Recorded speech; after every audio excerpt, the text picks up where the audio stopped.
बिस्मिल्लाहिर्रहमानिर्रहीम अस्सलाम वालेकुम। तो आज की वीडियो में हम बात करने वाले हैं, अगर आपने स्पेन की अपॉइंटमेंट ली हुई है, चाहे आपका फैमिली वीज़ा या वर्क है, तो आप जिस डेट की आपकी अपॉइंटमेंट है आप उस डेट को जाते हैं फाइल सबमिट करवाने के लिए वीज़ा ट्रॉनिक्स में।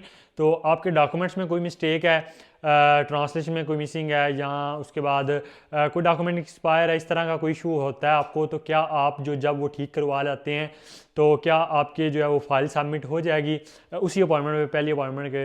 तो देखें, सबसे पहले तो अगर तो इस तरह की मिस्टेक हो कि आप एक दिन के अंदर अंदर उसे हल कर सकते हो, तो वो आपको एक दिन का टाइम भी दे देते हैं ज़्यादातर, ठीक है, कि एक दो दिन के अंदर आप ठीक करवा के ले आएँ तो हम आपकी फाइल सबमिट कर लेंगे। अब इस तरह देखेंगे, आपका कोई प्रीवियस पासपोर्ट है तो आप वो घर भूल आए हैं, इस तरह की कोई बात है तो वो तो आप एक दिन में ले आते हैं। लेकिन अगर आप देखेंगे कोई डॉक्यूमेंट एक्सपायर है या ट्रांसलेशन में कोई मिसिंग है, तो आपने डॉक्यूमेंट एक्सपायर, डॉक्यूमेंट नया बनवाना है, पोस्टल करवाना है, ट्रांसलेशन करवाना है। अगर ट्रांसलेशन में कोई मिसिंग है तो स्पेन से ट्रांसलेशन होकर आनी है, वो 7 दिन में होनी है।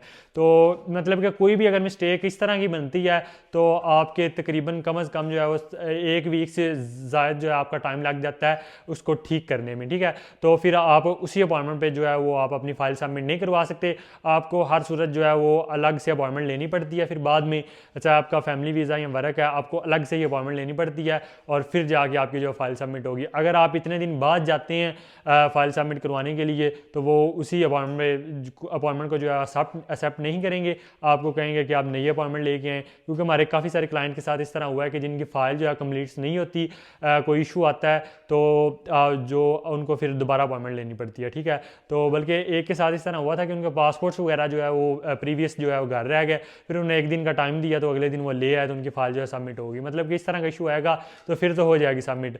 अब आप जब अपनी अपॉइंटमेंट ले लेते हैं या अभी अपॉइंटमेंट अपनी नहीं ली, तो आप पहले विजिटर्स में जाएं, बीएलएस में जाएं, पहले भी आप जा सकते हैं बगैर अपॉइंटमेंट के। तो अपनी फ़ाइल वहाँ से चेक करवाएं, ताकि जब जिस डेट की आपकी अपॉइंटमेंट है उस डेट को आपकी फ़ाइल वो बिल्कुल क्लियर हो, तो आपकी फ़ाइल वो सबमिट हो जाएगी। तो बाकी स्क्रीन पर आपको मेरा नंबर शो हो रहा है। आपको अगर अपॉइंटमेंट से रिलेटेड कंसल्टेंसी सर्विस चाहिए, आप हमसे कॉन्टैक्ट करें, हम आपको आपके बिहाफ पर अपॉइंटमेंट बुक करके देंगे। तो मिलते हैं इंशाल्लाह नेक्स्ट वीडियो में। शुक्रिया, अल्लाह हाफिज़।